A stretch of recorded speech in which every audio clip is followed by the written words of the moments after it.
Zambia stands at a crossroads, bridging the gap to the leadership we deserve, for governance, accountability, and prosperity.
Good evening, my name is Brian Matambo, and this is the GAP Podcast. Welcome to the GAP Podcast, bringing you news and political ideas. Join us as we get closer to our liberation. Tonight, I have with me in the studio here the incoming Member of Parliament for Lusaka Central, Madam Charity Lumpa, and you're going to hear some very interesting ideas that she has. In this series that we're starting tonight, we're going to have members of parliament who are going to be here every single night and sometimes even twice or three times in a day. But we want you as the public to know your members of parliament, know your candidates. And these are reputable people on the RRP and the NRPUP ticket. We have picked very credible candidates, particularly in Lusaka, because Lusaka is the heartbeat of Zambia. And so the candidates are very reputable. These are people of great repute. And we're going to have a good time discussing national issues. And before we go into the program, I want us to kind of look at some of the things that we are faced with in the nation today. And those things have to do with the security of our candidates, the violence that's taking place, and so on and so forth. All these leading up to the elections on 13 August 2026. We are faced with a real challenge. And my challenge to everyone who's watching tonight is that we can see for ourselves the kind of politics that UPND is playing. We can see for ourselves. And so we are able to decide. And instead of playing their games and their dirty games and their violence, and instead of doing what they're doing, we decide to come and sit down and discuss national matters, discuss ideas, because that's the kind of politics that we are building with the Tonse Pamosi Alliance. So, without much ado, let me introduce to you my guests tonight. And this is Madam Charity Lumpa. Good evening. Good evening. Thank you so much for having us. Thank you. Thank you for coming through. I want us to go straight to the meat of the issue. Sure. You're standing in Lusaka Central. Yes. I want us to talk about the issues that affect your constituency. But first, like tradition in politics, when you come on the program, I want to ask you this question. If elected, and they announce the Member of Parliament for Lusaka Central, and this is going to happen in a few days. Okay. So please get used to it. Yes. Okay. When they announce, what things do you see as priorities? Let's say three measurable priorities that you would like to deliver in the first 100 days, and how would residents know whether you have succeeded? Thank you very much for that, Mr. Matambo. What is important, firstly, number one, is to set up places where I can be accessed as Member of Parliament by the communities in the 3 wards. I also have a 4th virtual ward, the ward that I call the Corporate Government and Diplomatic Institutions ward. It may be virtual, but they equally need representation. They need a Member of Parliament they can reach to, a Member of Parliament that can provide the bridge they need between them and government, as much as they can have it directly themselves, but there's also a need to have your Member of Parliament on side. So one of the first things I would do is to establish 2 additional offices, because I know Parliament does give us a parliamentary office, the constituency office. I'll establish 2 others in the 2 other wards, whichever does not have a representative office. And in that office, we'll be meeting weekly with the members of the community through their recognized or established community leaders themselves. And they will be meeting initially with the councillor, so that the councillor can then ensure that the issues that they raise are put together in a format that allows us to sit and review them thereafter. Then once that is done, once a month, I will be visiting the constituency offices throughout the 3 wards, including my virtual 4th ward. And this once a month meeting is again with the community leaders, because understandably we can't meet everybody. But if they choose leaders to support and represent them when in these meetings, that's going to be a great idea for us to engage with the community. And so once a month, we'll have those meetings. And in those meetings, I'll report back to the community leaders what has been done or what has not been done, the challenges that we are facing in some areas, and pick their ideas and their advice as well for how best we can resolve anything that we have failed to do in that particular period. And then once a quarter, we should have a town hall with all the community members that are willing and able to come just to hang out and meet each other, press some flesh, greet each other, get to know one another at a more individual level. For me, that is priority number 1. Number 2, even as we are setting up these offices, we also need to agree per ward. What are the pressing issues as a community? Because at individual level, everybody has a pressing issue or issues. So what would the community agree as their priorities? And once that is agreed, we then sit again and have that discussion on how we are going to prioritize the issues, how long it should take, ideally, and then we go and do our research, because we have to do research and see that some of the things that we said we can do, we can actually do, or if there'll be dependencies, who are we going to ask to help us? That's also very important. And within that first 100 days, we then agree on the 3rd issue in terms of reporting format. How do I report back to my constituents to say that I'm actually doing the things that they want me to do? So that this particular time, my representation should be about people, first and foremost. And the people must have a say on how this is going to be done. And not everything that we agreed to can be done, but we can then agree on a timeline. When can we do these milestones? And where we fail, we go back and tell them we have failed. But, we are in a political dispensation where failure is beginning to be out of options. People are desperate for change. And let me ask you an area where you can measure the Lusaka Central, for example. It includes diverse communities.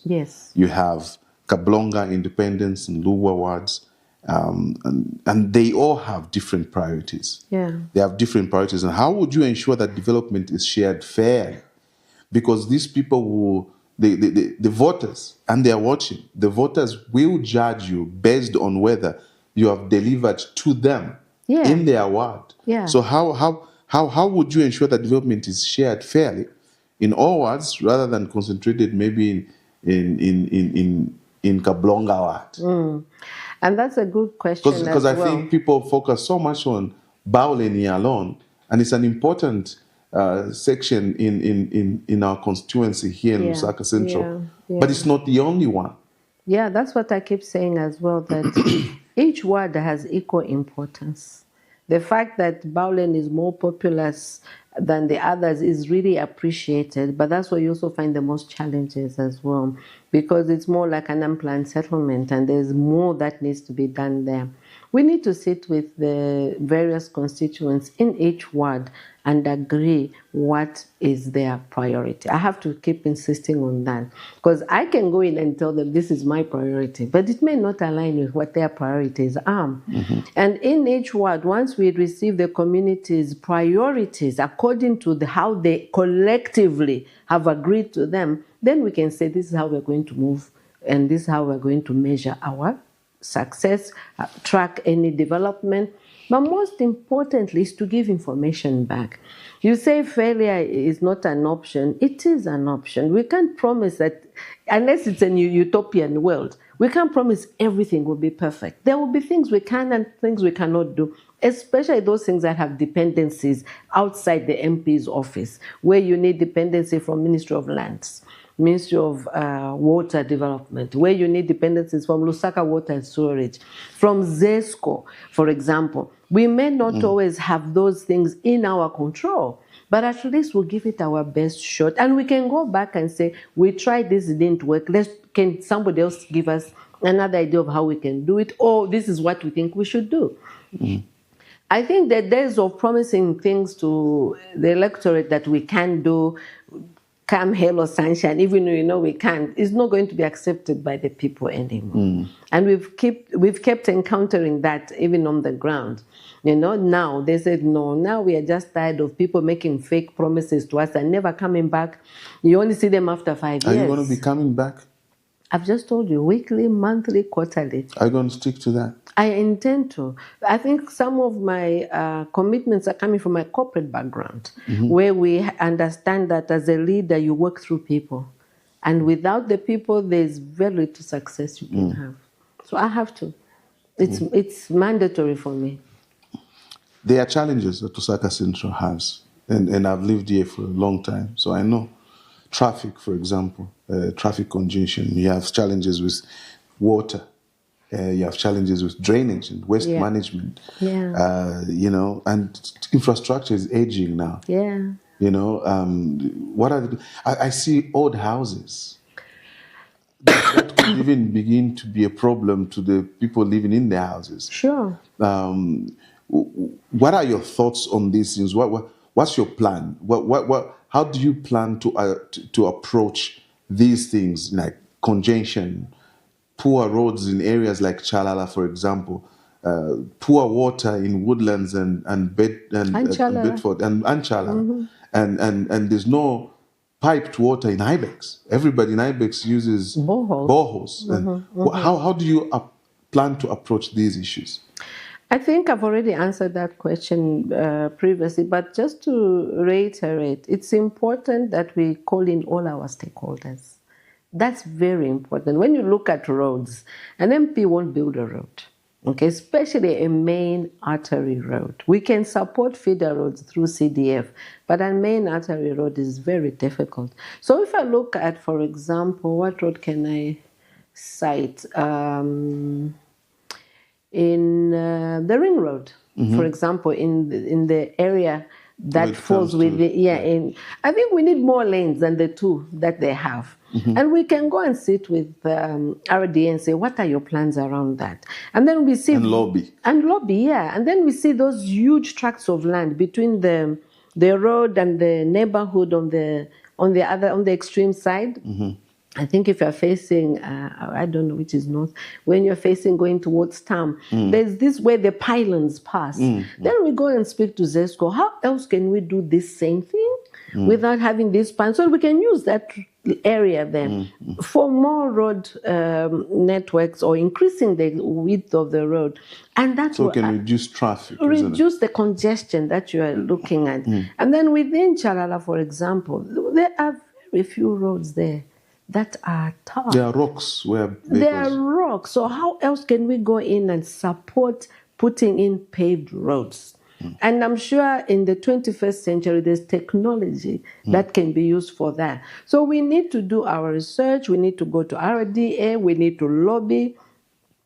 Are you going to have a research and development department under your office? Fortunately, we just need to. Also, we're going to win without that research and development. And also, the NGOCC has said that they have a research and development unit that we could go into. Under my foundation, the Charity Lumpa Foundation, I also have a research person. So for me, that's a very integral part of my leadership to ensure that the people win. When the people win, I succeed. So your style of leadership is servant leadership. You don't want to go there with your ideas. You want to go there and get people's ideas and implement that. Is that what you're saying? I will go with my ideas only after I've listened to everybody and I share my ideas with them, because some things I will know, some things I will not know, some things they may know, some things they may not know. But how else can we move together if we don't share ideas? We have to. Lusaka Central is more difficult than the questions I can ask. Yes. You know, but I think it's also an important constituency, and it is good to see that it's somebody who's from the corporate world that that is standing in Lusaka Central. And this is why I want to ask this question, because it's not only a residential constituency, but also a commercial and administrative heartbeat, literally of the whole country. Yeah. The capital. It's a capital constituency, if you like. What's your long-term vision for making it cleaner, for making it safer, for making it more competitive, a more competitive place to live and work and invest? And rentals in this place has skyrocketed. You know, people are paying through their nose to live in Lusaka Central. What are your ideas to deal with those things? I chair a board called Lusaka, My Beautiful City, okay, which is a voluntary one, where we go in to see and share ideas on how best we can make this city back to its glory days of being the Garden City, the most beautiful city in Zambia. And one of the things that I've also done is share a thought. And I've shared this on my social media to invite all the other parliamentarians that when we win, irrespective of party, we need to commit collectively and individually to beautifying Lusaka, to restore it to its heydays, because no one MP can do that alone, okay? So we need to help government as well. And also we realize that there are bylaws that were set in place to ensure the city looks good, looks neat, there's responsible waste management. We need to revisit those bylaws. Why are they not working? What has happened? Thirdly, we also need now to start exhorting our people. It's also their city. It's their responsibility to make sure the place looks nice. That's right. To make sure the place looks good. To be responsible for waste management in a responsible manner. And not to leave it to Boma or what have you. I have seen children as young as 5, 6, 7 walking with their parents and just throwing litter anyway, little wrappers after they eat. And the parents just move on. We need to come back to the days when parents were responsible enough to tell the child, pick that up. Let's go and throw it at home. We need minibuses to be able to have a rule that you can't throw anything out of the window when you're in this minibus. Or take your rubbish home with you and throw it away. No buses can have a bin. They can have a bin, but I'm just saying it's not hard to carry your rubbish in your bag and throw it back home when you get there. When I carry passengers in my car, I tell them, do not throw anything out of the window. I will stop and they will go and pick it up. It's important we go back to those days and say it is my choice to have a clean environment. It's not government's choice alone. Let's talk about safety in terms of security. And then when it comes to safety, we need a lot of street lights. There are a lot of places that have street lights, and unfortunately, even those that have solar street lights, the solar batteries have gone off. They've been stolen. Yeah, the panel has been stolen. So this is what I'm saying: civic responsibility. And if you see somebody doing that, report to the nearest police. And we need the police, especially the council police. I remember when I was growing up, there was a lot of council police to ensure safety on the streets. We need to understand what has happened. Where have they gone? And see how best we can reintroduce it and allow people to have safety on the streets. Nowadays, a lot of people run away from the police because they don't know whether these police are going to defend or protect them or will attack them, because that's also another aspect where we see. That's also another issue. People are no longer sometimes safe. I actually wonder how we have so many police chasing politicians, but there's no one to look after the infrastructure. I mean, sometimes there's so much congestion on the road. There's no traffic police to help. But you find other police stopping vehicles somewhere collecting money for And you find them Can we where, have a balance? Exactly, and you find them where traffic lights are working. Why do you need a policeman or a woman at the traffic light section where the traffic lights are working and where others are not working? There's no police. Then we also need police stations that are renovated, looking good, like Lusaka Central Police. We need to find a way of upgrading that whole place and ensuring that the police, who are also human, have a nice, safe working place as well. Proper furniture. Proper furniture. You know, it's a sorry sight when you see what's happening in these police stations. They must also have vehicles. Why is a vehicle, police's vehicle, needing to have CDF on it? I mean, really, these are things we must buy for the police as a matter of course. Through the Ministry of Home Affairs. Through the Ministry of Home Affairs. Not CDF. Not just CDF. If they need an extra one, maybe an extra ambulance, maybe, but not just one, like the police station in Chalala. Because that looks like it has no marketing. Vehicle. It has no vehicle. They put in CDF on all the vehicles. Looks like marketing. And then CDF. the next thing you see it's upturned in a road traffic accident. And so what happens? I just think we need to go back to normalcy because now the abnormal has become normal. We've accepted it. No, let's go back to the days when police were police. They had gear. They had bicycles. They had Hondas that they could use for their mobility. They had radios. You know, we need to go back to those days. And for me, radically, I also think that all the prisons in Lusaka must be moved to the outskirts and repurpose this land and build new modern prisons as well to enhance the security of those that are inside, because these are supposed to be reformatory. They're not really just punitive. Yes, yes, that's true. That's true. Lots of ideas. Let's talk about young people. Yes. And you've come with a councillor here, Harriet. So Harriet is standing in one of the wards. Independence Ward. Now, many young people and small businesses say they struggle to access government support. Okay, they struggle to access CDF. I'm talking about CDF. I think it's easier for the police to get a CDF vehicle than for youth to get a CDF support to start that world in business and so on and so forth. What practical changes would you advocate to make these opportunities more accessible and transparent? Maybe let me start with you, Honorable, and then you can show the ball to Harriet. Yeah. For me, the youth are very dear to my heart because I was once a youth and the world was there before me as as a young lady waiting to take on the world and put my mark on the world, So I understand what it feels like to have all these credentials, all these qualifications, but unable to actually find a job. Yeah.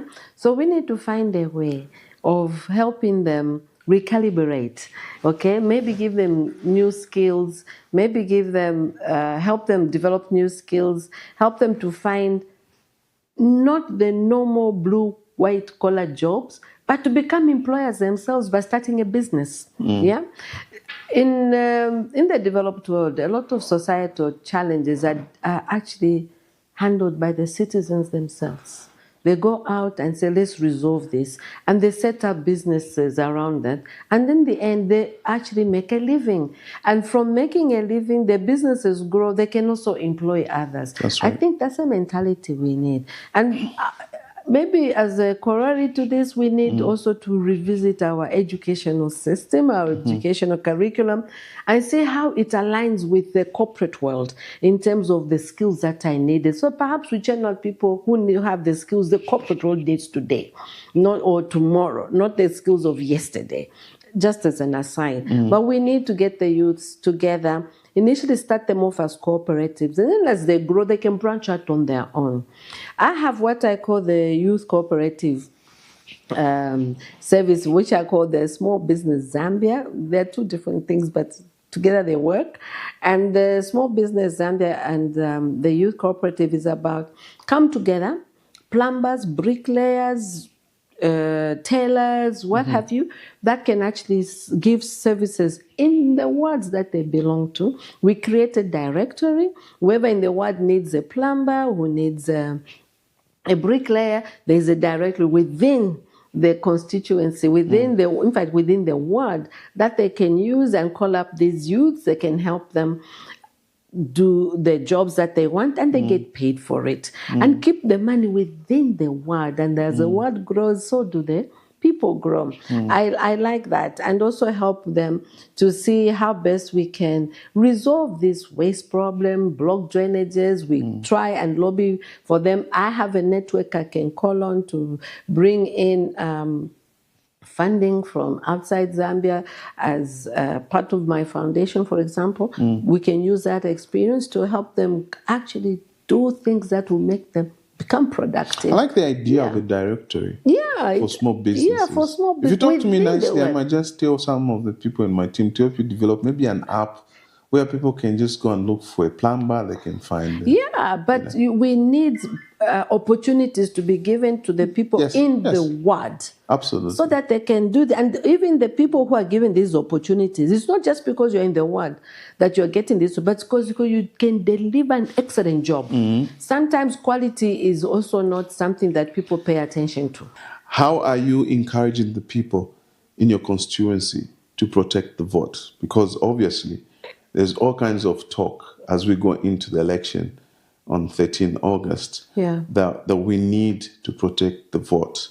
Most of you candidates on RRP and NRPUP, you've basically won the election. You've basically already won the election. But the question is, will it be stolen?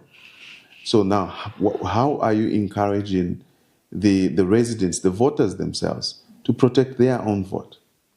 Firstly, we are encouraging them to vote. Okay, they are the holders of the decisions about their future through that vote. That's right. Because we've encountered a lot to say, I'm not voting. These politicians, they're all the same. So we said, you can't continue like that, because then you are not part of or deciding your destiny. You need to vote. So we're encouraging people to vote. Now, to come to the vote protection, we're also telling them, when you vote, hang around. Don't leave, because it's important that when the vote is counted, you're also available. We've also seen these acts of violence in the past by-elections. The question that all the members of parliament need to answer, and councillors, is how do we protect the vote? And how do we do that through the voters themselves? Yeah.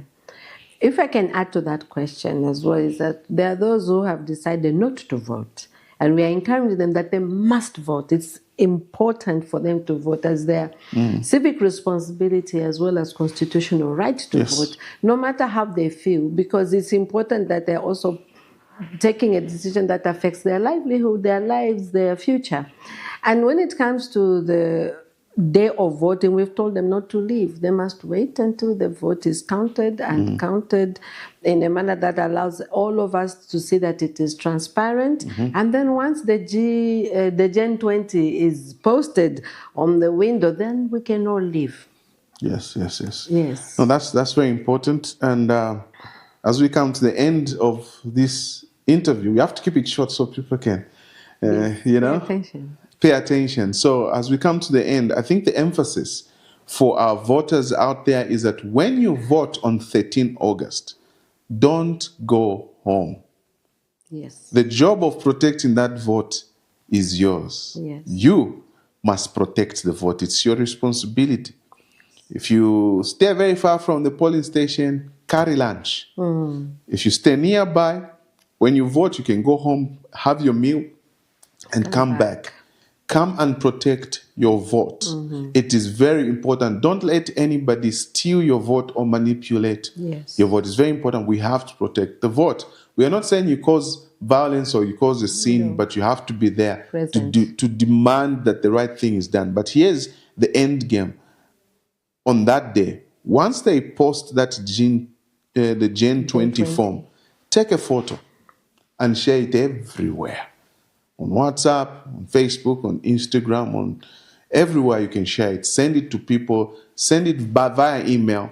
Share it. Because we want to make sure that you know what other people have voted in other constituencies, and other people also know how your constituency and your polling station has voted. And that way, it will make it very, very difficult for those who want to manipulate numbers in the server to do it, because the whole world will be looking at the real numbers from those Gen 20s. So thank you so much for joining the Gap podcast tonight. We'll see you in the next episode. If you want your voice heard, please watch our podcast on different platforms and give your views.